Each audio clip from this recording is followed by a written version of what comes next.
I've been telling jokes for a very long, long time. Yes, you have. You get them from your son, you get that. How long? Now, 100 years. my family members are often asked, "Has your dad always been like this?" And they generally answer yes. Because when I was employed with the telephone company, they waited every morning for me to arrive and tell them a true story. And on bus trips, I tell some stories. Now, I thought I'd like to tell this group the origin of that humor and how it came about. Now, I'm going to read you a story. A true one. Every year, Essex County has a writing contest for seniors. And about 10 years ago, I wrote a story about my father and the day I enlisted in service. And I won first prize. There was three winners. Every year there's 3 winners and 3 runners-up. So a few years later, flushed with success, I wrote a story about, after my wife's death, how I was a little depressed, a little blue, and on a blind date, I met a lovely lady. And I titled the story, "A Senior's Second Chance at Life and Love." And it got honorable mention. So again, flushed with success, I wrote this story about the origin of my humor. So, we're starting a little late, but if I see Ben come out with the coffee, I promise you I will stop. And Joel, I'd like to come back another time, and because I have a 2-part story. And if you like the first part, I'll tell you the second part some other time. So here's the story.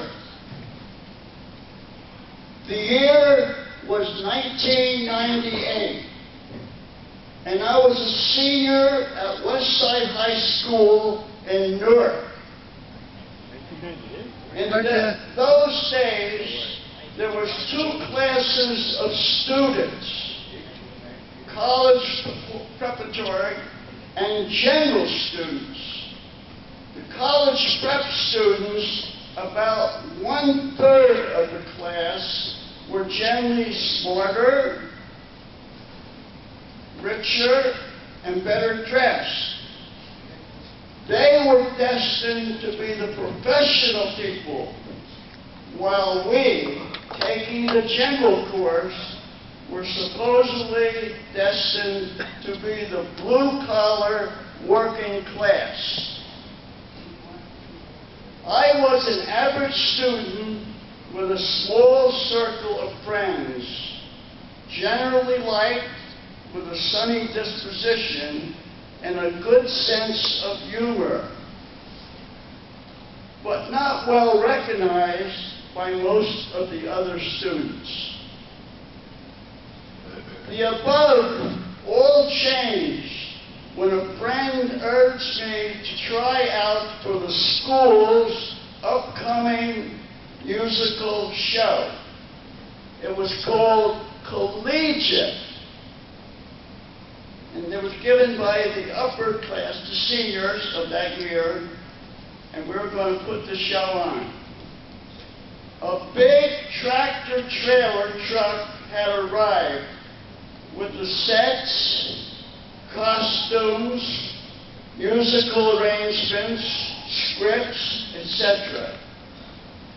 Also, the above brought a professional director, a musical director, and another man to work with the backstage crew and also with the lighting. and sound. Unlike today, when today's students and the faculty, they make their own sets and they provide all the musical arrangements. So this was a professional group that our upper class hired to put this show on. I was working after school and also Saturdays as a delivery boy for the local butcher and grocer. So I told my friend that I didn't have the time to try out for the show.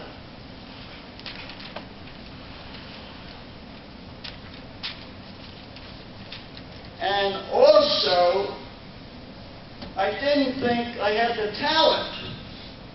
My friend kept urging me because he didn't want to go along to the tryouts. Finally, I gave in, thinking I wouldn't be chosen anyway. The director outlined the story to the assembled students.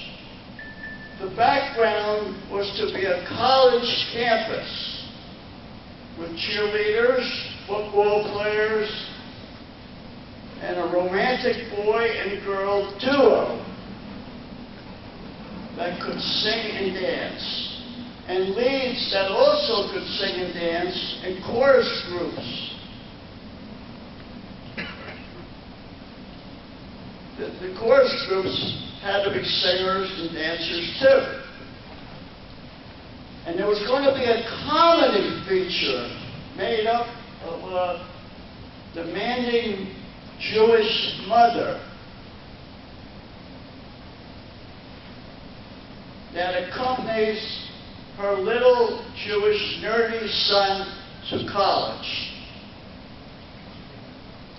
The tryouts took several days, with much patience from the smooth, professional director. The amount of talent was surprising to us all.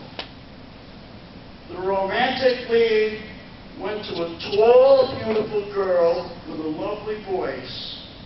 The boy was a popular, good-looking student with a nice voice, too. I would like to point out that the principal actors chosen were mostly the college prep kids. My friend was chosen for the main chorus. A very large girl was chosen to be the Jewish mother. And I might point out, diverting from the script, she had very large bosoms. Diverting from the script. Mamma mia. Better to lean on. She was a very talented girl with a special voice that could talk and sing in a lusty, comedic way.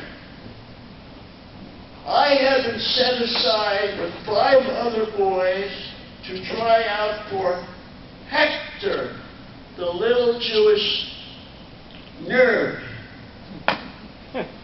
Hector also had to sing, but in a high-pitched, reedy voice.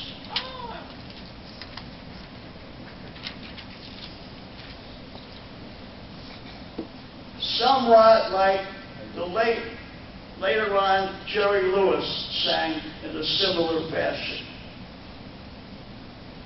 Finally, it was down to 2 of us interacting with the mother while reading a script and also singing. To my surprise, I was chosen, although the other boy was very good too. It was very close. There was about 2 months of rehearsals. We were coming together. The director stressed teamwork and dedication. We were all becoming friends. It did make a difference if you were college prep or a general. Or just a stagehand. We knew we were all in this thing together if it was to be a success. I had a friend of mine take over my delivery job during this period. Also, I guess I drove my parents nuts while rehearsing at home. Then came the dress rehearsal, and that was for the school students. They were very enthusiastic, laughing and clapping.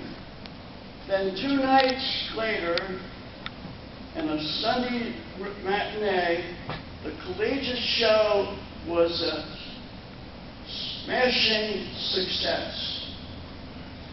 Then my life had changed. In the hallways at school, I was now recognized and greeted as Hector. And now even pretty girls were saying hello. Of course, now that I was a comedy star, I had to live up to my billing and had to always have a good line to reply to another student, another greeting. Another change occurred too.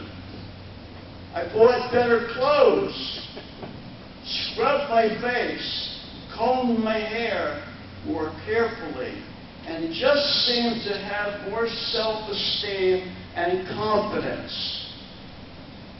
I studied harder too, because now all the teachers were more aware of me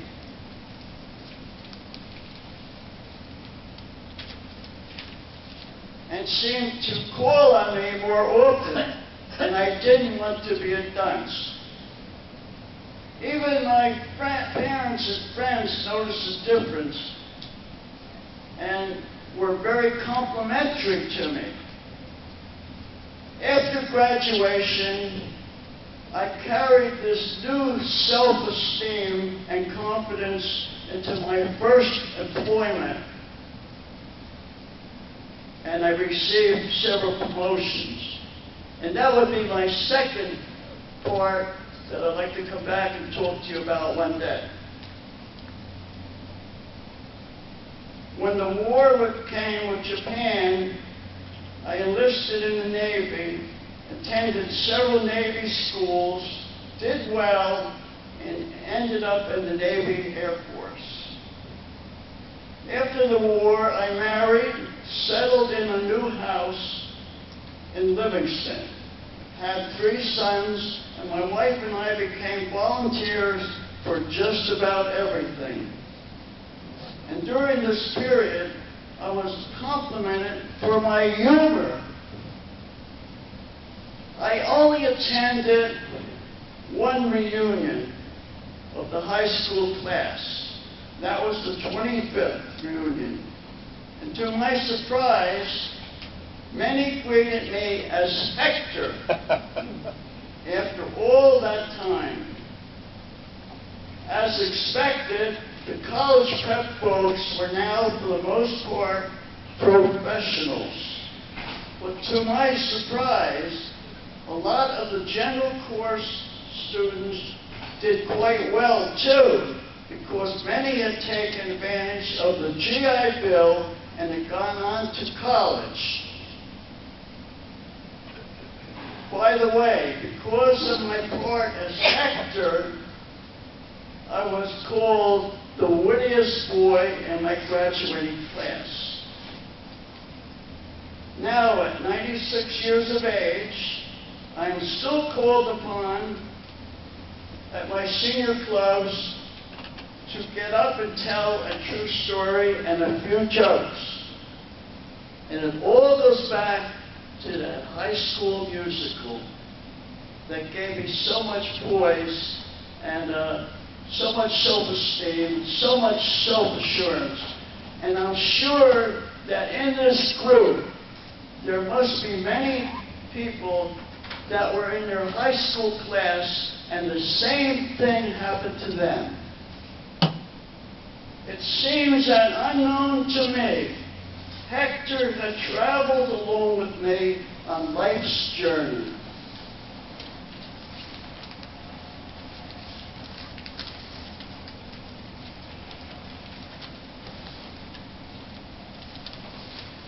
So you see, a small event way back in 1938 had a big impact on my life.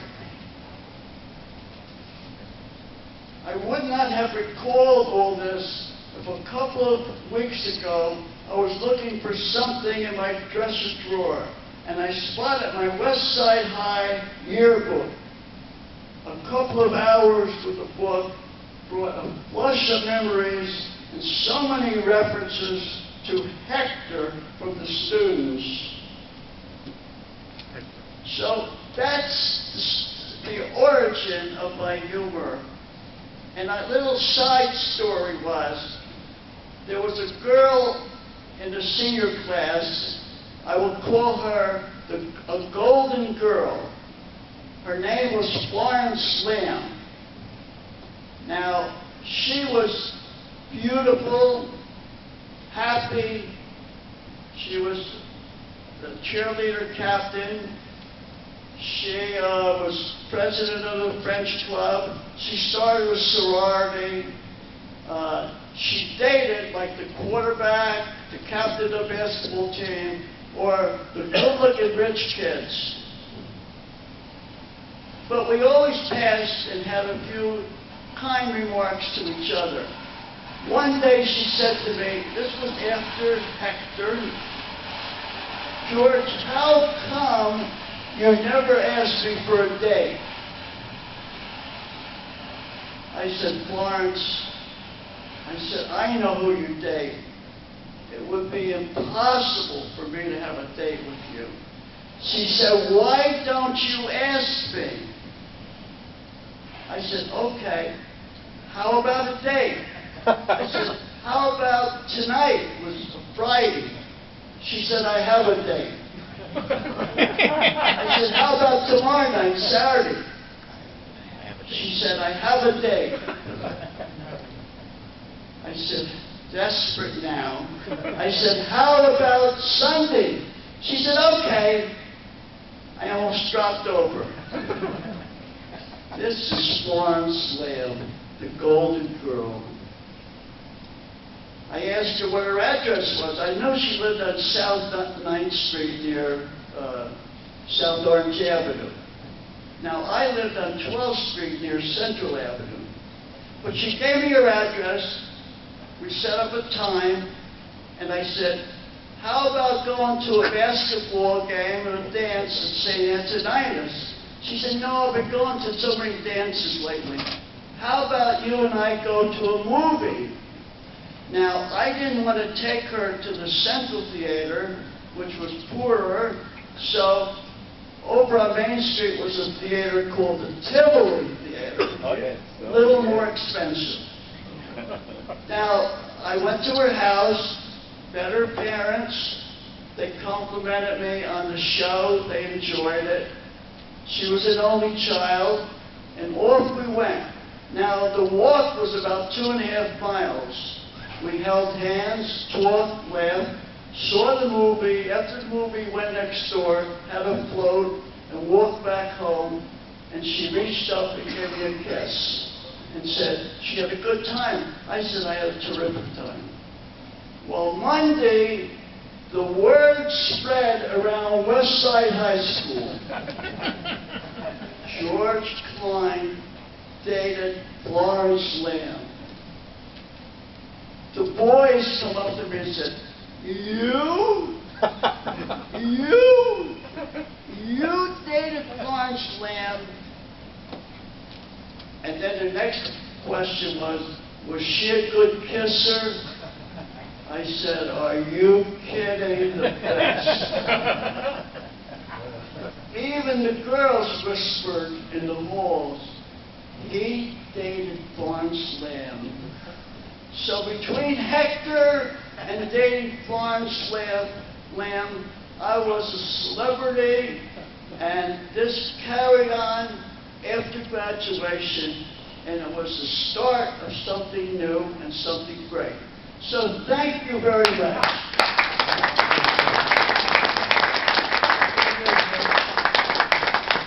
You're right, George.